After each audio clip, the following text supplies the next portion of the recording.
देखिए, हमारे साथ है रेवाड़ी विधायक चिरंजीव राव जी और हम इस वक्त हैं धारूहेड़ा में, और धारूहेड़ा में इन्होंने प्रेस वार्ता की है।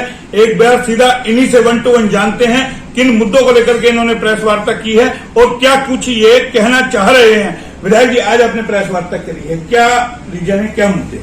देखिए, वैसे तो प्रेस वार्ता मुझे रेवाड़ी में आज करनी थी, पर क्योंकि यहाँ नगर पालिका के चुनाव चल रहे हैं तो सभी मेरे पत्रकारों बंधुओं से बात हुई। उन्होंने कहा कि जी हम सब लोग धारूहेड़ा के अंदर हैं, तो मैंने सोचा धारूहेड़ा के अंदर यहीं पर ही उनसे प्रेस वार्ता करके बात कर लेंगे। आज मुख्य रूप से हमारा जो मुद्दा था वो तो यही है कि कल हमारे आदरणीय मुख्यमंत्री मनोहर लाल खट्टर जी रेवाड़ी आए। हमें उम्मीद थी कि बहुत जल्दी जी 2 बार वो आए हैं तो हो सकता है शहर के अंदर कुछ सुधार हुए, हमारी सड़कों की जो हालात है उनमें कुछ ठीक हुए, जो गंदगी के ढेर पूरे शहर के अंदर लगे हुए हैं उनमें कुछ सुधार हो जाए, बेसहारा पशु जो पूरे शहर के अंदर घूमती रहती है उन पे कुछ नकेल लग जाए, या जो जल भराव की स्थिति पूरे शहर के अंदर है उन सब चीजों को ध्यान में रखते हुए हमें लगता है शायद कुछ सुधार हो जाए। पर मुख्यमंत्री जी हवा से आए और हवा से ही वापस लौट गए। और ऐसे ही हमारे जो सांसद है राव इंद्रजीत जी, उनके भी शहर के अंदर पोस्टर लगे हुए थे यूनिवर्सिटी में। हमें लगा शायद वो 2 साल बाद चुनाव होने के बाद शायद रेवाड़ी आ जाएं, लोगों की सुध ले लें, क्योंकि कोरोना काल के दौरान भी वो यहाँ पर नहीं आए जब हाहाकार मचा हुआ था, ऑक्सीजन की कमी थी, लोगों को बेड नहीं मिल रहा था, वेंटिलेटर नहीं मिल रहा था, और यूनिवर्सिटी की जो हालत इतनी खराब हो गई है, आज कोर्सेज बंद हो रहे हैं, बच्चों का भविष्य जो अंधकार में है, बसें नहीं चलती हैं, लोगों को जो रोजगार वहां पर मिल रहे थे वो रोजगार चले गए हैं। तो मुझे लग रहा था कि इन सभी मुद्दों को लेकर हमारे सांसद यहाँ पर आएंगे, लोगों के बीच में आकर मुख्यमंत्री के सामने ये कहेंगे कि भाई क्या मुद्दे इस इलाके के हैं। पर जब सांसद यहाँ पर आता ही नहीं है, ना धन्यवाद करने वो यहाँ पर आए, ना जब लोगों की तकलीफ हुई तब यहाँ पर आए, ऐसे लोगों की राजनीति जो है वही कारण रहा है कि जो पिछड़ापन आज इस इलाके का है। एक और सवाल अभी आपने उठाया था प्रेस वार्ता के अंदर के जो युवाओं को, बेरोजगार युवा हैं उनको नौकरियों को लेकर के मुख्यमंत्री ने जो संबोधन दिया था उस पर आपने प्रतिक्रिया व्यक्त किया। मुख्यमंत्री जी ने कहा था कि यहाँ के लोग पढ़े लिखे तो हैं, डिग्रियां तो हैं, लेकिन उनके पास बेसिक नॉलेज नहीं है, इसी वजह से उनको रोजगार नहीं मिलता। क्या लगता है एक मुख्यमंत्री का इस तरीके का बयान की जो हमारे पढ़े लिखे युवा हैं उनको इस तरीके के देखना कि उनके पास बेसिक नॉलेज नहीं है, किस तरीके से देखते हैं? देखिए, मुख्यमंत्री का ये कहना कि यहाँ के युवाओं के पास बीए और एमबीए की डिग्री तो है पर उनको ज्ञान नहीं है, कहीं ना कहीं इससे पता चलता है कि क्या वो इस इलाके के नौजवानों के बारे में सोचते हैं और क्या इस इलाके के लोगों के बारे में उनकी सोच है। मैं तो हमेशा से कहता हूँ कि पिछले 7 सालों में इन लोगों ने दोगला व्यवहार इस इलाके के साथ किया। दोनों बार हमारे इस इलाके ने इनकी सरकार बनाई, पर सबसे ज्यादा भेदभाव अगर वो हुआ तो इस दक्षिण हरियाणा के साथ हुआ। ना तो हमें कोई नई परियोजना मिली, ना हमारा जो एम्स का इन्होंने वादा किया ना वो एम्स बना, ना शहरों की स्थिति बदली, ना जो बदहाल स्थिति शहर की है, जो जल भराव है, ना उसके अंदर कुछ सुधार हुआ। तो कहीं ना कहीं इनकी मंशा ही यही है कि इस इलाके को हम पीछे रखें। नहीं, एक और मेरा सवाल है, मेरा एक और आपसे सवाल है। जिस तरीके से आपने रोजगार को लेके अगर एक सीएम इस तरह की बात बोलते हैं कि भाई पढ़े लिखे तो इनको पास तजुर्बा नहीं है, बेसिक नॉलेज नहीं है, तो क्या लगता है पढ़े लिखे लोगों को राजनीति में आ जाना चाहिए ताकि तमाम जो नेता हैं उनको जो ये जरूर है कि हम लोग 12वीं पास होकर के अगर विधायक, मंत्री, प्रधानमंत्री बन सकते हैं, तो एमकॉम और एमबीबीए जो लोग कर रखे हैं, क्या नहीं लगता उन लोगों को राजनीति में आ जाना चाहिए? देखिए, मेरा तो हमेशा रोजगार आप देंगे नहीं, मेरा तो हमेशा से ही मानना है कि नए युवाओं को राजनीति के अंदर आना चाहिए, क्योंकि अगर हम चाहते हैं कि स्थिति बदले, ये बदलाव जो हमारे राजनीति के अंदर आए, ऐसे लोग ना आए जो पहली बार विधायक बनके जिनको मुख्यमंत्री बना दिया जाता है, जिनको ना तो सामाजिक ज्ञान होता है ना उनको एडमिनिस्ट्रेटिव ज्ञान होता है कि किस तरह से काम होता है। तो मुझे लगता है कहीं ना कहीं अच्छे लोगों को राजनीति के अंदर आना चाहिए। फिर वही है ना, बेसिक नॉलेज की जो बात की जा रही है वो तो नौकरी मिलने के बाद ही आएगी ना। किसी विभाग का काम पढ़ाई लिखाई से उसका क्या तात्पर्य? भाई विधायक, अभी आपने एक सवाल किया कि विधायक बनने का मुख्यमंत्री बना दिया, विधायक बना तो नॉलेज आएगी ना, बनेगा मुख्यमंत्री तभी तो नॉलेज आएगी ना। आप नौकरी देना, उसके बाद उनकी देखिए। आप मेरा जवाब नहीं समझे। मैंने आपसे ये कहा कि पहली बार आप विधायक बनते हो और विधायक बनते ही आप मुख्यमंत्री बन जाते हो, आपको यही नहीं पता कि फाइलिंग पे रिपोर्टिंग किस तरह होती है, कि किस तरह से डिपार्टमेंट्स की फाइल चलती है, किस तरह आपको काम निकलवाना होता है, उनको पता ही नहीं है। पहली बार में उनको मुख्यमंत्री बना दिया, उससे पहले वो संघ का कार्य किया करते थे, जिनको नॉलेज ही नहीं है एडमिनिस्ट्रेटिव की। आज आप बताइए अधिकारी क्यों हावी है इस सरकार के ऊपर? क्योंकि ऐसे लोग हमारे मंत्री बन गए जो पहले कभी जिन्होंने लोगों के बीच में नहीं रहे, ना लोगों के उन्होंने काम किया, ना उनको ये पता है कि फाइल किस तरह होती है, अधिकारियों से काम कैसे निकाला जाता है। आज आप एक बात बताइए, जो खस्ता हालत आज शहर के रोडों की है, जब हमारे जो सांसद हैं वो स्वयं कह चुके हैं आज से 4 महीने पहले कि NHAI का हमारा जो दिल्ली पुल है उसके नीचे जो पैच बना नहीं हुआ है, जब हमारे सांसद ये कह चुके हैं कि 7 दिन में वो बन जाना चाहिए, आज तक वो नहीं बन पाया। इसका कारण यही है कि अधिकारियों को डर ही नहीं है।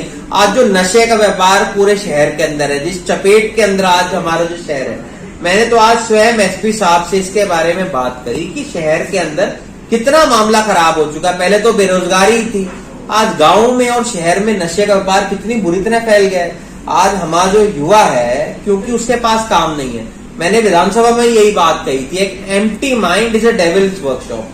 आज हमारा जो युवा है उसका जो दिमाग है वो डेविल की वर्कशॉप है, क्योंकि उसके पास कोई काम ही नहीं है, उसके पास रोजगार ही नहीं है। इन्होंने बहुत बड़े बड़े वादे किए थे सदन के अंदर कि 75% जो रोजगार है वो यहाँ के युवाओं को मिलेगी। आप मुझे बता दीजिए कौन सी कंपनी ऐसी है जो नई इनरोलमेंट कर रही है 75% यहाँ के युवाओं को ले रहे। अप्रैल से उसकी शुरुआत होनी थी, आज सितंबर आ गया है, ऐसा कहीं भी नहीं हो पाया। तो कहीं ना कहीं इनकी करनी और कथनी में बहुत फर्क है। ये कहते कुछ हैं, करते कुछ हैं, तो मुझे लगता है कहीं ना कहीं इनके ऊपर से विश्वास लोगों का उठ चुका है। चलिए 23 सितंबर को स्थानीय जो सांसद है राविंदर जी जज्जर के अंदर शहीदी दिवस मना रहे हैं, किस तरीके से देखते हैं? वो अपने क्या है कि उन्होंने यहाँ के इलाके के लोगों ने तो देख लिया, कोविड के अंदर देख लिया, और पिछले 7 साल तो इनके चले गए, और उससे पहले वो राज करते रहे। वो कभी लोगों के बीच में नहीं रहते। अब उनको लगने लग गया है कि भाई गुड़गांव से तो मेरी बात बनेगी नहीं। तो मुझे लगता है कहीं ना कहीं रोहतक पार्लियामेंट के अंदर जाकर वो हो सकता है अगला चुनाव अपना वहां से लड़ना चाहते हो या अपनी बेटी को वहां से लड़ाना चाहते हो। इंसाफ मंच को तो जिंदा नहीं कर रहे कहीं इस बात में। अगर इंसाफ मंच अगर उन्होंने अपना जिंदा कर लिया ना, तो उनकी मुझे लगता है खुद की और उनके कार्यकर्ताओं को जिनको लड़ाएंगे उनकी जमानत तक नहीं बचेगी। वो तो खैर बनाइए, भाजपा के अंदर चले गए, झूठे वादे करके लोगों को लोभ लोहावने वादे करके ये लोग जीत गए। अगर ये इंसाफ मंच बनाते तो इंसाफ मंच तो इनको इंसाफ जनता दे देती। जो इन लोगों ने लोगों के साथ धोखा किया, आज तक उसका हिसाब किताब नहीं दिया इन लोगों ने। हम नहीं मांगते, इनके जो लोग हैं जिन्होंने इनको चंदा दिया था इंसाफ मंच को, आज लोग उसका क्या मांगते हैं कि वो पैसे कहाँ गए, आज तक उनका इन्होंने हिसाब नहीं दिया है। आज उनको अगर लड़ाई लड़नी है तो सत्ता की लड़ाई ना लड़े, महंगाई के लिए लड़ाई लड़े। जो आज पेट्रोल और डीजल के जो दाम है वो आसमान छू रहे हैं, उनके लिए आज तक एक बार भी इन्होंने कहा। जो 450 रुपए में हमारा गैस का सिलेंडर आता था, आज वो 900 रुपए पार हो चुका है एक सिलेंडर जो आता है। उसके बारे में कभी सांसद ने कहा? जो बेरोजगारी आज बढ़ चुकी है इतनी ज्यादा, क्या उसको बोला? 37% जो है बेरोजगारी आज हमारे प्रदेश के अंदर है, क्या उन्होंने एक बार भी इसके बारे में बात की?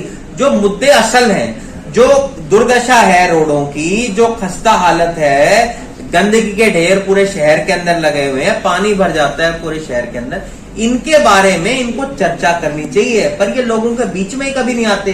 ये लोगों के बीच में आएंगे तो इनको पता चलेगा कि भाई सच्चाई क्या है। चलिए अब एक और हम सवाल करते हैं। आप धारूहेड़ा में बैठे हैं, धारूहेड़ा में चेयरमैन पद का उपचुनाव चल रहा है। कांग्रेस ने अपना कोई उम्मीदवार खड़ा किया नहीं है। जो आपके समर्थक है वो कहीं ना कहीं आपसे नाराज हो गए। ज्ञानी जी जिनको पिछली बार भी वो चुनाव लड़े थे अलग की बिना टिकट के, अब वो निराश में है। किस तरीके से देखते हैं इस निकाय चुनाव को?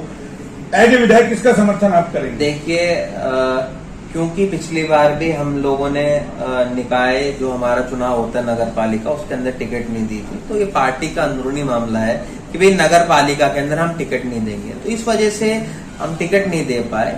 और देखिए, ज्ञानी मेरे बड़े भाई जैसा है, मेरे पिता और उनके जो पिता है अभय सिंह जी, बहुत पुराना हमारा नाता है, वो हमारे परिवार जैसे हैं। परिवार में नाराजगी हो जाती है, वो चलती रहती है। और भी बहुत सारे लोग लड़ रहे हैं चुनाव, जो लड़ रहे हैं, और जब हमारी पार्टी इसके अंदर इन्वॉल्व ही नहीं है, तो जहां हमारे कार्यकर्ताओं की इच्छा करेगी वहां वो लोग कहीं भी वोट डाल सकते हैं, तो कहीं हमारा उसके अंदर कोई हस्तक्षेप नहीं होगा। आपके कार्यकर्ताओं का मनोबल टूटा है। जिस तरीके से वो कहते हैं हमने आपके चुनाव के अंदर तन मन धन से हम लोग लगे, आपका यहाँ झंडे वाला को उठाने वाला कोई नहीं था, धारूहेड़ा में सबसे ज्यादा मतों से आप यहाँ से जीते हैं, हमारी बारी आई तो उस परिवार ने, कैप्टन परिवार ने हमारे सर पे से हाथ हटा दिया।